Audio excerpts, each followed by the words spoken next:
Bonjour à tous, Bonjour. Bonjour. bienvenue à ce webinaire. On va attendre quelques minutes que tout le monde arrive encore.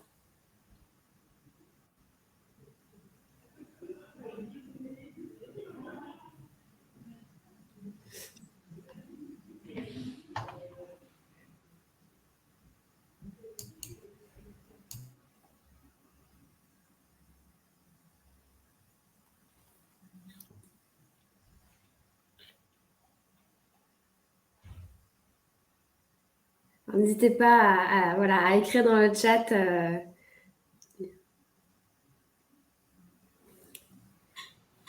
Bonjour Bertrand.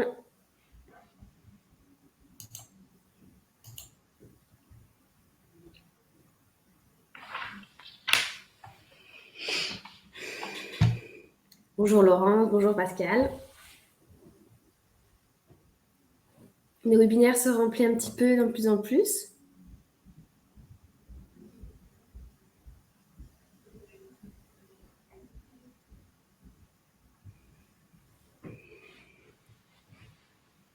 On va pas tarder à démarrer.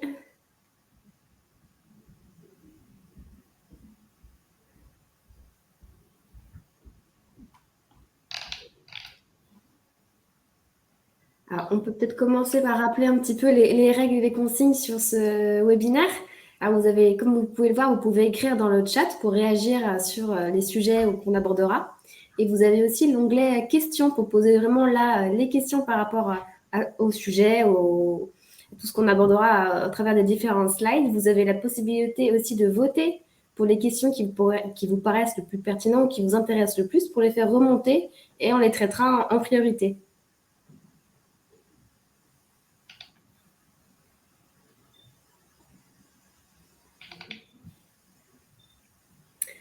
Un tout petit rappel sur les semaines de l'évolution professionnelle. Donc, ça a commencé lundi, le 4. On a jusqu'au 15 octobre. C'est un événement qui a été co-organisé avec la PEC, le réseau EVA, le groupement Évolution, BGE Guyenne et Antea RH Corse. Donc, ce sont les opérateurs du CEP pour les actifs et les travailleurs indépendants. Sur ces 2 semaines, vous avez une centaine de webinaires sur différentes thématiques auxquelles vous pouvez vous inscrire sur le site internet de l'événement. Vous avez encore des sessions sur les différents jours. C'est 100% digital et gratuit, donc n'hésitez pas à aller faire un tour.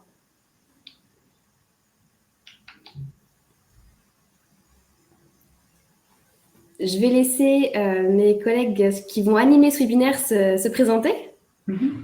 Bonjour à tous, je suis Emmanuelle Soyer, je suis donc directrice de projet du Conseil en évolution professionnelle en lien avec France Compétences sur la Bretagne, les Pays de la Loire et la Normandie. Mon entité c'est Catalyse Conseil, mais nous travaillons au sein d'un groupement pour pouvoir déployer le service sur l'ensemble de 6 régions dans le Grand Ouest, enfin de l'île jusque la Vendée. Et qui se nomme le groupement Évolution. Bonjour à tous, moi je m'appelle Marianne Le Teneur, donc je suis conseillère en évolution professionnelle et donc j'interviens également donc, au sein de Catalyse Conseil pour le groupement Évolution et sur l'agence de Brest. On va pouvoir démarrer. Donc le thème du webinaire, c'est je souhaite réfléchir à mon avenir car mon emploi est menacé. Donc c'est Morgane qui va démarrer. Alors, par rapport à cette thématique, la première chose qu'on peut se demander, c'est finalement qu'est-ce qui est menacé? C'est de se dire, est-ce que c'est votre métier en lui-même qui est menacé? Il est amené à disparaître, il y a une réorganisation dans votre entreprise, etc. Est-ce que ce sont vos compétences qui sont à actualiser parce que votre métier est en train d'évoluer, par exemple, il y a des connaissances, des savoir-faire que vous devez remettre à jour? Est-ce que c'est votre entreprise en elle-même qui est en difficulté et qui est menacée? Et puis au final, est-ce que vous, ce que vous voulez, c'est changer de métier, changer d'entreprise, changer de secteur d'activité?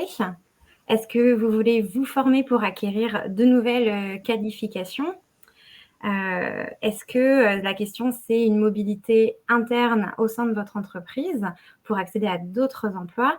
Ou est-ce que c'est de changer d'entreprise pour pouvoir aller sur soit un emploi similaire mais ailleurs, soit vous reconvertir totalement. Donc pour vous aider dans cette réflexion-là, pour analyser votre situation professionnelle aujourd'hui, on vous propose un tableau que vous pouvez recopier chez vous, où on distingue 2 éléments. La partie environnement de travail, qui va correspondre à tout ce qui va être autour des conditions de travail, des éléments autour de votre entreprise, le climat de travail, etc. Et puis une autre partie autour des missions de votre poste actuel. Donc ce que vous faites, vous, vos tâches au quotidien. Est-ce que vos missions sont variées ou non? Est-ce qu'il y a de la pression? Est-ce que ce que vous faites en lui-même, ça vous plaît ou pas? Et de pouvoir le dire, est-ce que c'est plutôt des aspects positifs pour chacun ou est-ce que c'est plutôt des aspects négatifs? Et en fonction de ça, ça va peut-être vous permettre de dégager aussi des pistes de réflexion. Si c'est l'environnement de travail qui est plutôt dans les moins, mais pas le poste, alors peut-être que c'est effectivement de changer d'entreprise. Et si à l'inverse, c'est le poste qui est plutôt dans les moins, mais l'environnement de travail vous plaît, peut-être que c'est plutôt une mobilité interne qui sera à réfléchir. Alors, votre conseiller en évolution professionnelle peut vous accompagner dans cette analyse de la situation pour vous aider justement à prendre du recul sur tout ça. Et lors d'un premier entretien, vous pourrez exprimer votre demande, votre besoin, et puis analyser avec le conseiller où est-ce que vous en êtes et pouvoir dégager ensemble plusieurs éléments pour vous permettre de définir ensuite vos priorités, vos objectifs et établir des hypothèses d'action et des stratégies pour pouvoir atteindre ces objectifs-là. Alors, on vous a proposé de synthétiser les différents types de projets d'évolution qui peuvent être explorés avec votre conseiller en évolution professionnelle. Il y a effectivement les projets d'évolution interne qui peuvent être possibles selon la taille de l'entreprise et puis le contexte, bien sûr. Une entreprise qui est en difficulté et qui va vers une liquidation, ça ne sera pas possible, mais dans un certain nombre de cas, c'est les métiers qui se transforment et des métiers qui sont amenés à évoluer ou à disparaître. Et donc, la solution de la recherche d'une évolution interne ou d'une mobilité interne dans un autre service, sur un autre poste, est à étudier. La reconversion externe, lorsque vous envisagez ce type de projet, les projets de création d'entreprise, puisque le conseil en évolution professionnelle accompagne aussi un certain nombre de créateurs.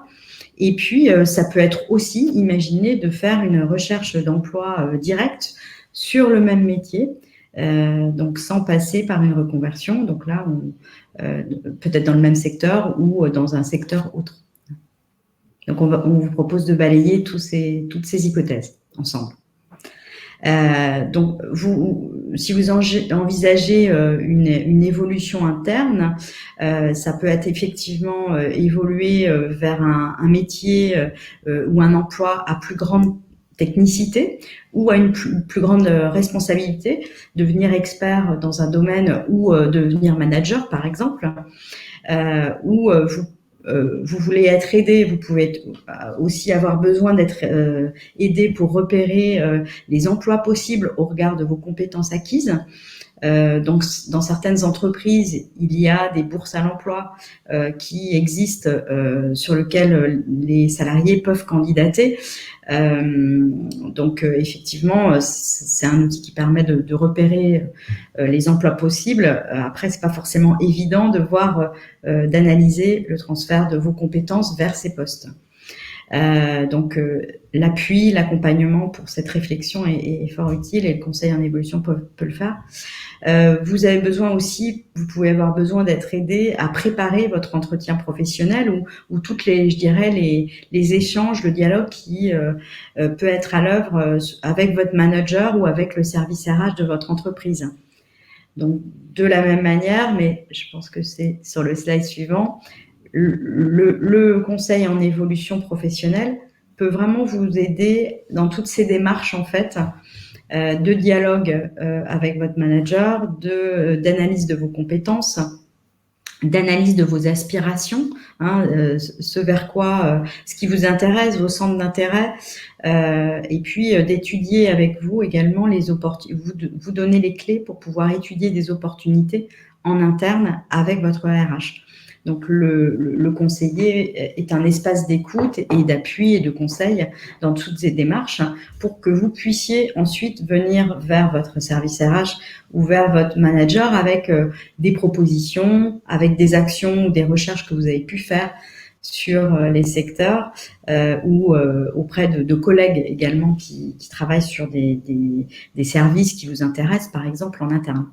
Identifier notamment voilà, les acteurs qui peuvent vous aider dans votre projet au sein de l'entreprise. Hein, puisqu'il y a aussi au sein de l'entreprise possibilité de faire ce qu'on appelle, nous, dans notre jargon, des enquêtes métiers, et donc de rencontrer soit des managers qui encadrent des professionnels sur un secteur ciblé, enfin un métier ciblé, soit directement des salariés qui occupent ces postes, avec la possibilité aussi pourquoi pas, de faire des immersions et de travailler 1, 2 jours, 3 jours sur un poste de travail pour avoir une meilleure représentation de comment ça fonctionne. Et puis, donc, une fois que je dirais la définition du projet d'évolution interne est clarifiée et semble valide, c'est concrètement qu'est-ce qu'il me reste à faire pour pouvoir le mettre en œuvre? Quel plan d'action je dois mettre en place pour évoluer sur ce poste? Quelles compétences, quelles sont mes compétences manquantes? Quelle formation pourrait me permettre d'acquérir ces compétences? Quel organisme, donc regardez concrètement en local ou pas ce qui est possible, et puis aussi quels sont les financements mobilisables. Sur de la mobilité interne, il y a un certain nombre de dispositifs. Il y a le plan de développement des compétences qui est financé et qui est géré avec l'OPCO de l'entreprise et le service RH. Il y a aussi un dispositif qui s'appelle la PROA et qui permet d'envisager une reconversion ou une promotion par l'alternance au sein des entreprises. Et aujourd'hui, depuis peu, il y a 61 branches qui ont intégré la PROA dans leur accord de branche. Donc, il y a beaucoup de branches qui sont concernées. Et puis, bien sûr, il y a votre compte personnel de formation qui peut permettre de financer de la formation. La FEST, qui est, je dirais, une modalité de formation aussi qui permet d'être vraiment en apprentissage dans l'entreprise sur poste de travail. On est vraiment dans l'entreprise apprenante. La VAE, c'est-à-dire que pour pouvoir accéder peut-être à une formation, peut-être que vous avez besoin d'abord de valider vos acquis de l'expérience pour obtenir un diplôme supplémentaire avant d'engager par exemple une formation. Et puis bien sûr le tutorat, puisque quand on parle évolution interne et transfert de compétences sur un nouveau poste, on a besoin d'être accompagné dans l'intégration sur le poste de travail. Donc en fait, tout ça, ce sont des dispositifs qui peuvent être mobilisés dans le cadre d'une évolution interne et qui peuvent être réfléchis avec votre conseiller et en lien, bien sûr, ensuite, vous, avec votre service RH ou votre manager.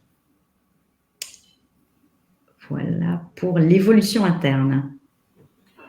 Alors, peut-être que par contre, vous vous dites que vous souhaitez plutôt vous reconvertir et donc changer complètement de métier ou bien de statut. Peut-être que vous avez aussi un projet de création d'entreprise, alors soit sur le métier que vous exercez aujourd'hui, soit même sur un autre métier qui vous intéresse. Et puis, si vous souhaitez être accompagné dans votre réflexion, eh bien, votre conseiller peut aussi vous accompagner. Donc, ici, c'est un parcours de reconversion qui peut, par exemple, être envisagé.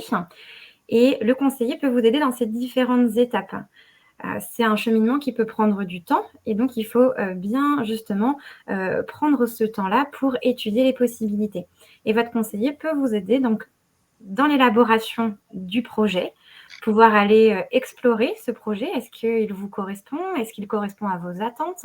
À ce que vous en imaginez? Et puis, une fois que vous avez traversé les différentes étapes de validation du projet, c'est aussi le parcours de développement des compétences. Pour accéder à ce projet-là, j'ai besoin de quelles compétences? Et donc, pouvoir vous informer sur les dispositifs de financement, les acteurs, les structures qui peuvent aussi vous aider, vous accompagner sur ce développement. Et puis, vous appuyez aussi dans les demandes de financement qui peuvent se solliciter après derrière en fonction de ce qui sera le plus pertinent au vu de votre situation. Et donc, il peut vous accompagner tout au long de ces étapes-là et dans la mise en œuvre après de votre projet pour pouvoir atteindre, votre objectif de reconversion ou de création d'entreprise derrière.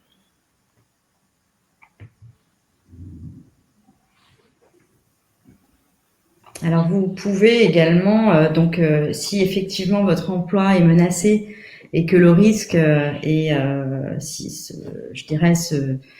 s'intensifie par rapport à un risque de licenciement ou de risque sur votre poste de travail, vous pouvez aussi vous dire, plutôt que d'attendre l'échéance d'un licenciement, je pourrais anticiper et la possible perte de l'emploi. Vous pouvez aussi vous dire, vous voulez rebondir sans passer par une période de chômage et souhaiter engager déjà une reconversion dans une autre branche d'activité ou dans un autre secteur identifié comme porteur ou en tension dans votre bassin d'emploi. Vous identifiez que tel type d'entreprise recrute de manière régulière et qu'il y a peut-être des opportunités qui peuvent être intéressantes. Donc effectivement, le conseil en évolution professionnelle est vraiment un outil d'anticipation. Vous pouvez faire appel à un conseiller qui va pouvoir déjà, de toute façon, vous pouvez tester plusieurs hypothèses en même temps, c'est-à-dire il y a le licenciement peut-être qui va être amené à venir et vous identifiez qu'il est possible qu'il y ait un plan de sauvegarde de l'emploi, un PSE dans les mois à venir, mais vous pouvez tout à fait rencontrer un conseiller en amont pour déjà identifier un petit peu toutes les hypothèses possibles. Et ça vous permet de peut-être gagner du temps aussi par rapport à certaines échéances. On sait que les entrées en formation sont parfois à telle date et que un projet, ça met du temps à se construire. Donc, plus on anticipe, mieux c'est.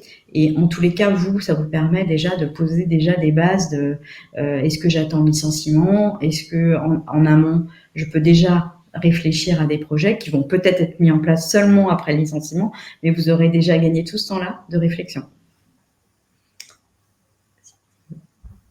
Et je voulais aussi vous parler, alors il y a différents types de dispositifs effectivement en anticipation, il y en a particulièrement un qui est intéressant, il y a un webinaire qui est consacré à la transition collective la semaine prochaine, mais depuis cette année en fait l'État a mis en place un dispositif qui s'appelle Transition collective et qui permet à des entreprises qui peuvent être en difficulté, dont un certain nombre de postes sont menacés dans l'entreprise, de pouvoir proposer aux salariés concernés par ces postes menacés d'être accompagnés pour identifier une formation de reconversion et de pouvoir... donc c'est un dispositif qui permet de travailler avec le conseil en évolution professionnelle pour définir le projet adapté à la situation de la personne, donc la rendre vraiment acteur de son parcours, identifier une formation qui va être complètement prise en charge par Transition Pro et votre salaire est maintenu, c'est-à-dire que vous restez salarié pendant toute la durée de la formation et à l'issue de la formation, vous pouvez soit revenir dans votre entreprise d'origine si la situation économique est plus favorable, soit travailler à un projet de reconversion. Donc, c'est hyper sécurisant comme dispositif, mais pour ça, il faut que l'entreprise soit actrice dans la démarche et qu'elle ait signé un accord de GEPP en amont pour identifier effectivement les emplois qui risquent d'être menacés. Mais ça permet vraiment de sécuriser une transition professionnelle et financièrement pour le salarié, c'est très intéressant. Et sur Transco, la spécificité, c'est que il faut que votre projet soit plutôt orienté vers des secteurs porteurs sur votre bassin d'emploi. Donc effectivement, il y a des critères aussi de validation, mais il faut qu'il y ait des perspectives d'embauche en fait. Voilà. Alors, juste pour revenir sur anticiper, j'ai pas précisé, mais effectivement, quand vous êtes, si vous risquez d'être licencié économique, vous savez que une fois que vous êtes licencié économique, vous pouvez adhérer au contrat de sécurisation professionnelle, qui est un dispositif qui permet aussi de vous accompagner après le licenciement pendant, je dirais, jusqu'à 1 an et demi dans votre recherche d'emploi, dans votre définition de projet. Et là, c'est un dispositif spécifique pour les licenciés économiques. Mais globalement, vous pouvez tout à fait faire appel au conseil en évolution professionnelle en amont pour anticiper ce risque et déjà travailler sur un certain nombre d'hypothèses. Marion, je te laisse. Vous pouvez aussi donc vous dire que si c'est vos compétences qui ne sont plus à jour, vous voulez peut-être faire une formation, ou bien si vous voulez partir sur un parcours de reconversion, une formation peut aussi être pertinente pour accéder à ce nouveau projet.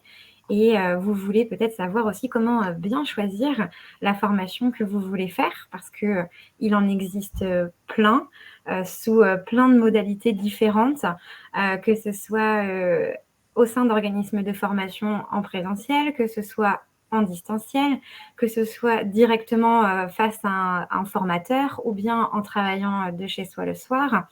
Donc, de pouvoir aussi bien identifier les modalités avec lesquelles vous serez les plus à l'aise pour être en bonne situation d'apprentissage, et puis vous permettre aussi de connaître un peu plus les formations qu'on peut vous proposer, les certifications derrière ou diplômes ou autres que ça peut vous permettre de valider, et qu'est-ce qui serait le plus pertinent par rapport à votre projet à la fin. Donc, pour ça, vous pouvez envisager différents parcours. Un parcours, par exemple, plutôt de reconversion, où là, on va aller sur des formations qui vont vraiment permettre de pouvoir accéder à un métier complètement différent.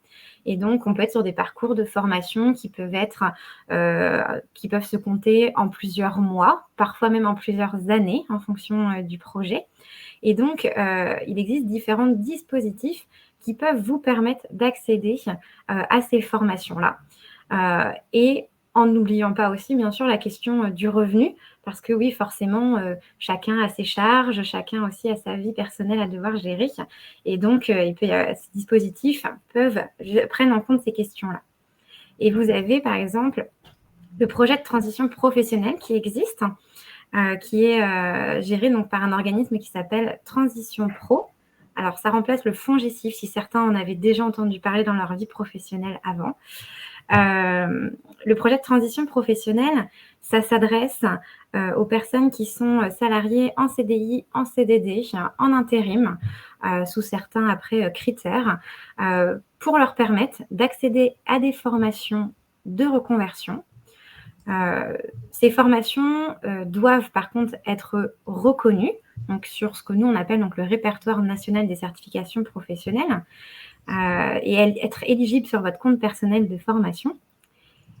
Et l'intérêt, c'est que vous pouvez faire ces formations tout en restant salarié, et quand elles sont sur le temps de travail, ça vous permet aussi de maintenir votre rémunération. Alors, ça suppose de demander l'autorisation d'absence à votre employeur, mais voilà, ça c'est une démarche aussi que vous pouvez faire en parlant avec lui un petit peu en amont. Mais ce dispositif est vraiment intéressant pour la sécurisation que ça peut vous apporter, et le fait de pouvoir rester salarié, de garder votre salaire, et donc à l'issue de la formation, eh bien, vous pouvez après retourner dans votre emploi le temps de mettre en place votre reconversion et de trouver un autre emploi. Vous avez aussi ce qui s'appelle le dispositif démissionnaire. Donc, dans le cadre de formation de reconversion ou bien de création d'entreprise. C'est également un dispositif qui va être en lien avec Transition Pro dont je parlais tout à l'heure.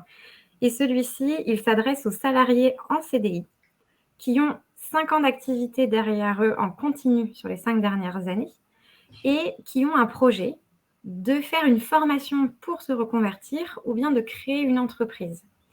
L'objectif de ce dispositif, c'est de permettre à ces personnes de pouvoir accéder aux allocations chômage malgré une démission. Par exemple, si une rupture conventionnelle vous a été refusée et que vous êtes éligible à ce dispositif, eh bien, ça peut être une alternative pour justement vous permettre de quitter votre entreprise pouvoir faire votre projet de formation de création d'entreprise et quand même percevoir les allocations chômage pour vous sécuriser un minimum le temps soit de la formation, soit de pouvoir vous dégager des revenus avec votre entreprise. Et puis, vous avez aussi l'alternance. Donc, ça peut être en contrat d'apprentissage ou en contrat de professionnalisation. La différence, ça va être surtout au niveau de l'âge. Le contrat d'apprentissage, c'est jusqu'à 29 ans révolus. Et l'intérêt de ce dispositif, c'est que vous vous faites embaucher par une entreprise qui, elle, va financer la formation que vous souhaitez faire et qui va aussi en parallèle vous verser un salaire. Donc voilà, c'est pareil, c'est plutôt intéressant. Ça vous permet en plus de faire une formation tout en étant dans une entreprise et de gagner déjà en expérience. Et donc après, soit de pouvoir rester dans l'entreprise si cette dernière a un poste derrière, soit de pouvoir revenir sur le marché du travail, mais en ayant 1 an, voire parfois 2 ans d'expérience aussi à pouvoir valoriser et un diplôme en poche. Les contrats d'alternance, ça peut permettre justement de couvrir des formations qui peuvent être un peu plus longues aussi. Je vous parlais de 2 ans, par exemple. Ouais, ça peut permettre d'avoir cette opportunité-là. Après, pour chacun de ces dispositifs, et il y en a d'autres, on vous en a parlé déjà un petit peu, ça va dépendre en fait de votre projet, de votre situation personnelle et professionnelle pour pouvoir identifier celui qui vous semblera le plus pertinent. Et puis, ce qu'il faut bien avoir en tête, c'est que ça va dépendre des formations que vous allez choisir. Certaines vont permettre l'alternance, d'autres pas. Certaines vont être éligibles au projet de transition professionnelle, d'autres non. Et donc, le conseiller en évolution professionnelle peut aussi vous aider à bien vous représenter chacun de ces dispositifs, leurs implications chacun, leurs intérêts, et puis de choisir justement celui qui va être le plus en phase avec votre projet et de permettre de la plus grande sécurisation aussi possible pour vous par rapport à votre vie personnelle aussi.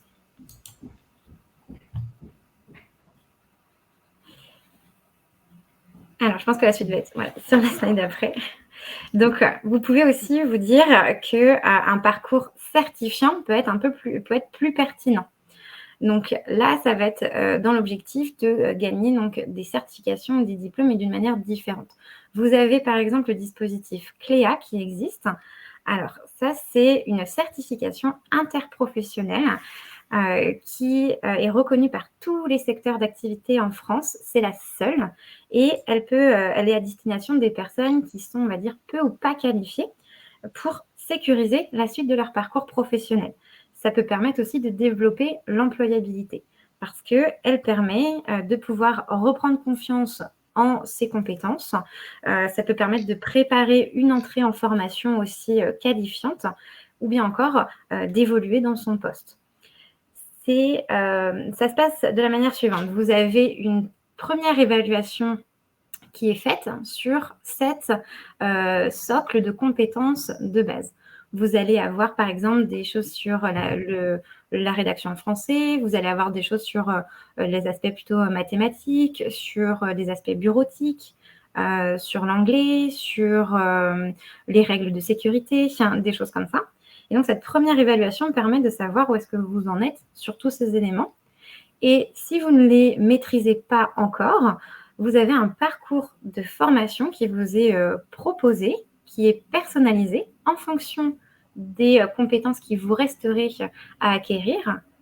Et ce parcours de formation, après, à l'issue, vous avez donc un deuxième passage en jury. Le premier, c'est au tout début, pour permettre de voir si vous avez bien validé l'ensemble de ces compétences-là. Et donc, ça vous fait donc un socle de base et qui, comme je disais, est reconnu par vraiment toutes les branches d'activité en France et vous permet, de valoriser aussi déjà ces éléments de base. Et puis, justement, ça peut permettre pour certaines formations, on va vous demander d'avoir des prérequis, par exemple en français, en bureautique, etc., de montrer que vous avez bien ces prérequis-là, si jamais vous n'avez peut-être pas d'autres diplômes auparavant. Ce dispositif-là, donc après, il peut être financé par votre compte personnel de formation, par exemple, ou même aidé par votre entreprise. Et ça, vous pourrez après voir avec le conseiller en évolution professionnelle comment vous pouvez le mettre en œuvre aussi en fonction justement de vos différents moyens, de vos soldes de CPF, etc. Vous avez aussi la possibilité de vous dire que la validation des acquis d'expérience peut être la bonne solution pour vous. Donc, Emmanuel en parlait un petit peu avant. La validation des acquis d'expérience, c'est de pouvoir transformer vos expériences professionnelles et extra-professionnelles aussi en un diplôme, un titre ou une certification qui va être reconnue. Donc, ça peut être à destination de tout le monde, les salariés, les bénévoles dans des associations, pour les gens qui sont aussi autodidactes, par exemple, pour pouvoir, capitaliser sur tout le savoir-faire qui a été acquis par l'expérience et le transformer en fait en compétences reconnues. Et ça peut permettre à terme de pouvoir augmenter les chances de trouver un emploi parce qu'on a un niveau de diplôme qui correspond par exemple à ce qui peut être demandé sur des offres d'emploi. Ça peut permettre aussi d'obtenir le niveau requis pour accéder à une formation.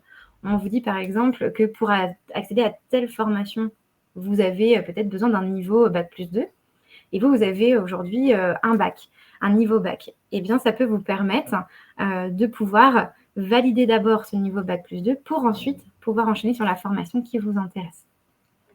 Et puis, ça peut aussi vous permettre d'évoluer dans votre poste ou dans votre entreprise, d'accéder peut-être à un nouveau statut, peut-être aussi à une autre rémunération, en fonction de comment est envisagée l'évolution dans votre entreprise.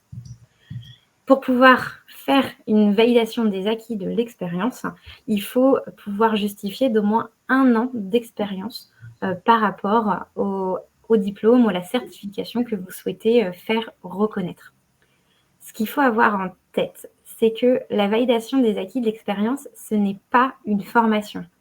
La formation permet d'acquérir des compétences. La validation des acquis de l'expérience, c'est pour faire valider votre expérience et les compétences que vous avez déjà acquises pour les transformer en un diplôme, une certification ou un titre. Pour pouvoir trouver le titre ou le diplôme ou la certification qui peut correspondre à votre expérience et à l'évolution que vous souhaitez avoir, vous pouvez être aidé pareil, par un conseiller en évolution professionnelle et qui peut vous aider donc déjà à identifier les compétences que vous avez, vous, comment vous allez pouvoir les mettre en valeur et quelle certification pourrait être justement la plus pertinente au vu de votre expérience et de vos compétences acquises. Et puis après, il passe le relais sur un organisme qui va aussi pouvoir vous accompagner sur la deuxième phase. Que le parcours de validation des acquis d'expérience se fait donc en deux phases pour pouvoir, au bout, acquérir la certification. Ah, on a une petite question, je pense que ça peut être intéressant. Oui. Passé 50 ans et un emploi menacé, que recommanderez-vous comme dispositif en plus du CEP ? Alors, le CEP peut vous permettre de déjà poser les bases de tout ça.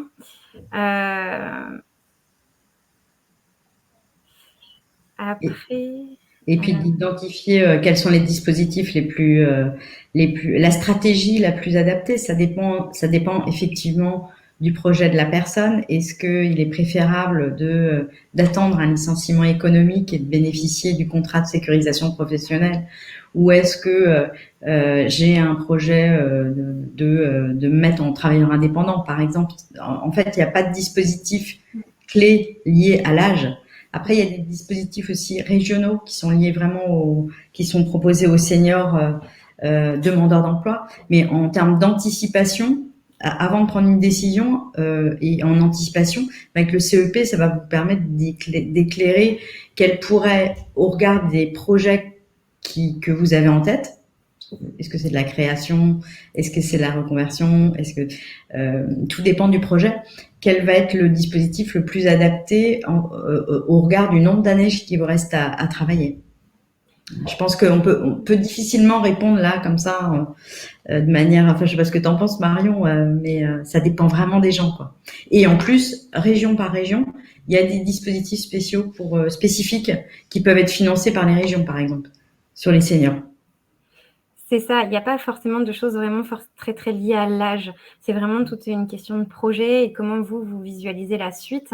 Et après, il peut exister sur certains organismes ou certaines régions, effectivement, ce qu'on appelle des bilans seniors qui peuvent permettre de pouvoir poser les choses.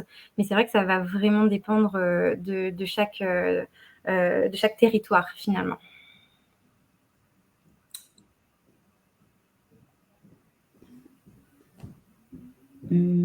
Alors, je crois que c'est à moi. Donc, la dernière hypothèse, c'était de pouvoir directement transférer vos compétences, c'est de rester sur le même métier, mais dans une autre entreprise ou dans un autre secteur d'activité. Le besoin, je dirais, d'être aidé pour identifier quelles sont les entreprises dans lesquelles je pourrais postuler et transférer mes compétences. Si je change de secteur d'activité, quel est l'écart en termes de compétences au regard du contexte du secteur? Est-ce que ça a une incidence sur le métier en lui-même? Et comment je peux me préparer à ça? Et puis concrètement, et comment je fais évoluer aussi, puisqu'on fait pas son CV tous les jours lorsqu'on est en poste. Hein.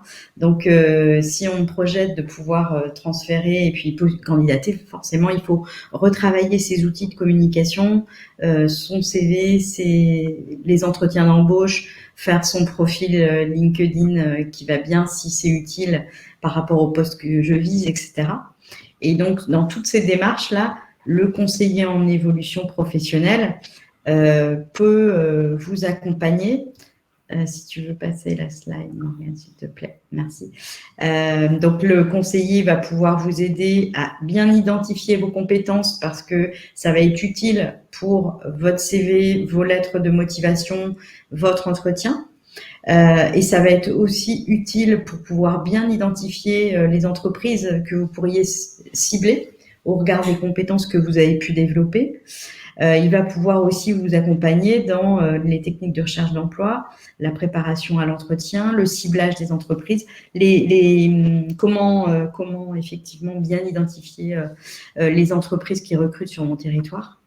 Donc voilà, toute cette démarche de recherche d'emploi, en sachant que c'est pas du coaching de recherche d'emploi aussi intensif que vous pourriez l'avoir dans le cadre du contrat de sécurisation professionnelle, par exemple, où là, il y a des rendez-vous très, très réguliers.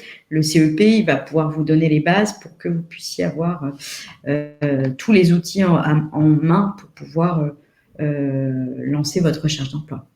Tout en étant salarié, clairement, c'est aussi une sécurité de pouvoir le faire tant qu'on est en poste de travail. Donc voilà sur les grands types de projets. Maintenant, on vous propose de faire le point de donner un petit peu plus de visibilité sur ce qu'est le conseil en évolution professionnelle. Vous n'hésitez pas à poser des questions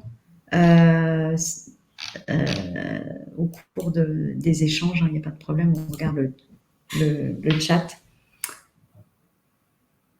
Tu veux passer le slide? Oui, donc le conseil en évolution professionnelle, c'est quoi? C'est donc un service qui est gratuit, financé par l'État pour tout salarié dès lors qu'on devient salarié, donc les apprentis, dès lors qu'ils ont leur premier contrat de travail jusqu'à la fin de la carrière, on peut solliciter un conseil en évolution professionnelle tout au long de sa carrière, autant de fois qu'on le veut, et quel que soit son statut. Qu'on devienne à un moment donné de sa carrière demandeur d'emploi, puis salarié de nouveau, travailleur indépendant. Voilà, l'idée c'est on est dans un monde en profonde mutation, les compétences évoluent, les métiers évoluent, les carrières linéaires, 30 ans dans la même entreprise, c'est de plus en plus rare. Comment donc le CEP a été imaginé par les partenaires sociaux pour que ce soit un service qui permette à chacun d'être acteur de son avenir professionnel et de ses évolutions et d'anticiper indépendamment de l'employeur qu'on a actuellement. Donc vraiment de pouvoir bénéficier d'un conseil extérieur à l'entreprise, donc neutre, gratuit, financé complètement par l'État, confidentiel. Il y a vraiment une clause de confidentialité et tout ce qui est dans l'entretien et au cours des échanges avec le conseiller reste, il n'y a aucun contact, je dirais, avec l'employeur, par exemple. Accessible, donc l'enjeu, c'est vraiment de pouvoir proposer des rendez-vous rapides pour répondre aux besoins des personnes, mais aussi accessible dans le sens près de leur lieu d'habitation ou de travail. Et puis impartial, c'est-à-dire que dans notamment le choix d'une formation ou d'un organisme de formation, on s'engage à ne pas avoir de lien avec ces organismes, enfin de pas préconiser tel ou tel organisme plutôt que tel autre.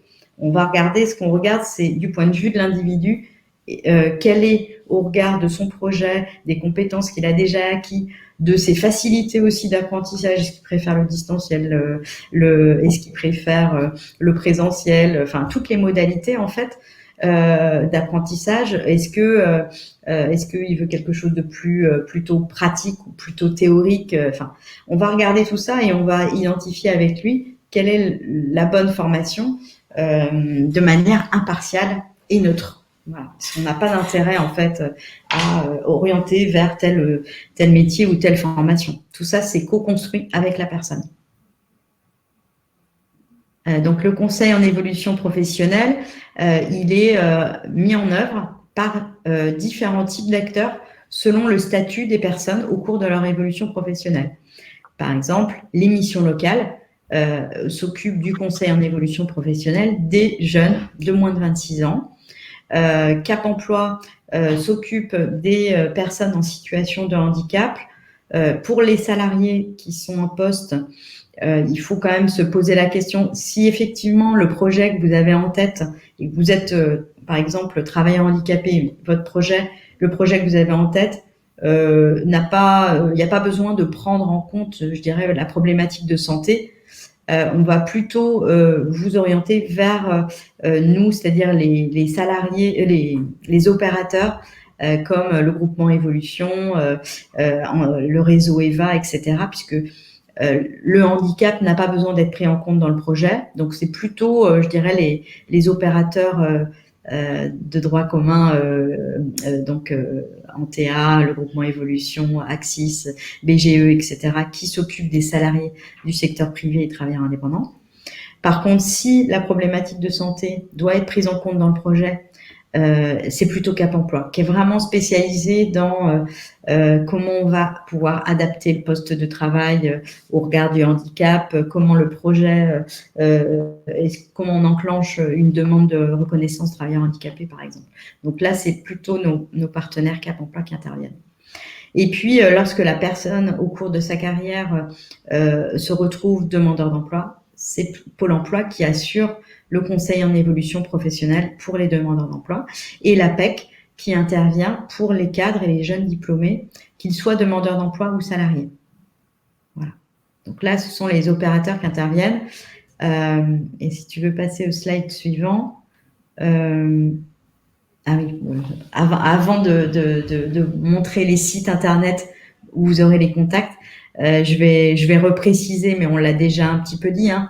L'objectif du conseil en évolution professionnelle, c'est d'accompagner donc les actifs dans l'élaboration, la formalisation et puis la mise en œuvre d'un projet d'évolution, mais qui peut être vraiment assez large, hein. Les questionnements peuvent tourner autour de l'évolution professionnelle, concrètement comment je me projette dans mon poste de travail ou en extérieur sur un moyen long terme, le développement de mes compétences. Je vois que j'ai des difficultés sur mon poste dans tel et tel aspect. De quelles compétences j'ai besoin pour pouvoir répondre aux évolutions de mon métier. La reconversion ou la transition professionnelle, dont on a longuement parlé, la mobilité interne ou externe, la certification professionnelle, comment effectivement je vise un nouveau diplôme, et puis la reprise ou la création d'activités qui peuvent être aussi des projets qui peuvent être étudiés. Et puis, dans l'évolution professionnelle, il y a aussi des questionnements qui peuvent être liés à des questionnements sur le bien-être au travail, hein, le sens au travail. Voilà, les personnes viennent avec des questions qui sont très vastes, hein, et ça peut être un entretien comme un accompagnement long. C'est à la carte. Alors concrètement, alors je ne sais plus, Morgane, tu me dis si c'est moi qui présente ou si c'est toi. Ce qu'on s'est dit. Moi, je peux le dire. Le conseil en évolution professionnelle, ça se présente sous forme d'un conseil qui est vraiment individualisé. C'est pour chaque personne, c'est personnalisé et c'est adapté pour pouvoir exprimer la demande que vous pouvez avoir, le ou les besoins que vous avez à l'instant T, et puis pouvoir accéder déjà à un premier niveau d'information sur les métiers, sur les formations, sur l'environnement professionnel, les dispositifs de financement, les différents acteurs que vous pouvez solliciter. C'est vraiment pour vous permettre déjà d'accéder à les informations de base qui vont vous permettre de pouvoir après poursuivre dans votre projet et pouvoir identifier les démarches qui peuvent être possibles à mener par la suite pour accéder et répondre à vos besoins. Et puis, c'est aussi un endroit où on va pouvoir voir quelle est une possible suite qui pourrait être à donner et qui donne lieu à un accompagnement personnalisé, donc qui se déroule dans un premier temps sur 6 mois et qui permet de pouvoir accéder à toutes les informations utiles pour élaborer, construire votre projet. Donc réfléchir en termes de compétences, comme on a parlé, d'aspiration. Vous avez envie de quoi? Quelles sont vos motivations, vos valeurs? Quels sont les domaines qui vous intéressent? Où est-ce que vous aimeriez? Est-ce que vous avez déjà des idées, des choses que vous aimeriez aller creuser? Et puis vérifier si c'est faisable. De pouvoir aussi se dire là aujourd'hui dans l'environnement dans lequel je suis, avec les contraintes que j'ai, est-ce que ces idées que j'ai, elles sont réalisables au vu du marché du travail, au vu des formations qui pourraient peut-être être à faire, etc. Donc pouvoir avoir toutes ces informations-là pour vous permettre, vous ensuite, de vous dire est-ce que cette idée, ce projet me semble pertinent, réalisable, et j'y vais, ou est-ce qu'au contraire, je n'y vais pas? Et puis, ça permet de construire un plan d'action pour pouvoir justement se dire quelles sont les prochaines étapes pour accéder à mon projet. Et sur ces 6 mois-là, qui peuvent après peut-être être un peu plus longs, c'est vraiment d'être accompagné sur ces différentes étapes pour se sentir aussi soutenu, d'avoir en continu ces informations-là, de pouvoir aussi échanger, avoir un regard extérieur pour pouvoir formaliser ces démarches et justement ne pas se sentir seul face à toutes ces informations et ce flot que peut avoir Internet et qui peuvent peut-être perdre un petit peu au début. Merci Morgane. Alors, pour prendre rendez-vous, vous avez un site internet qui s'appelle moncep.org qui vient juste de changer, donc le visuel n'est pas complètement le même, où vous pourrez trouver tous les coordonnées des opérateurs à proximité de votre domicile en fonction de votre statut, si vous êtes demandeur d'emploi, salarié, etc. Donc, il y a un petit moteur de recherche assez simple qui vous permet de trouver un conseiller près de chez vous et de trouver donc le numéro de téléphone à appeler pour prendre un rendez-vous.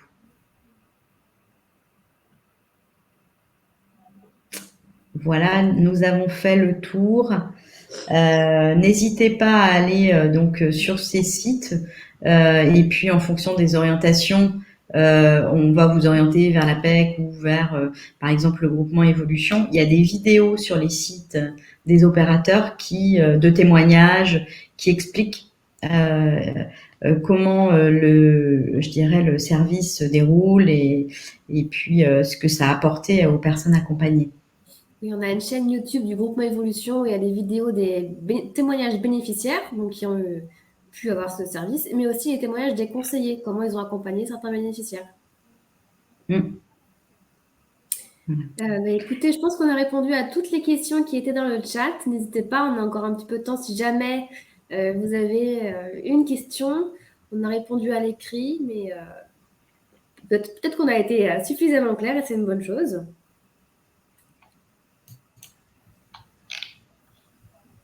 Merci pour ces informations. Donc, a priori, ça répond. A priori, on a été suffisamment clair.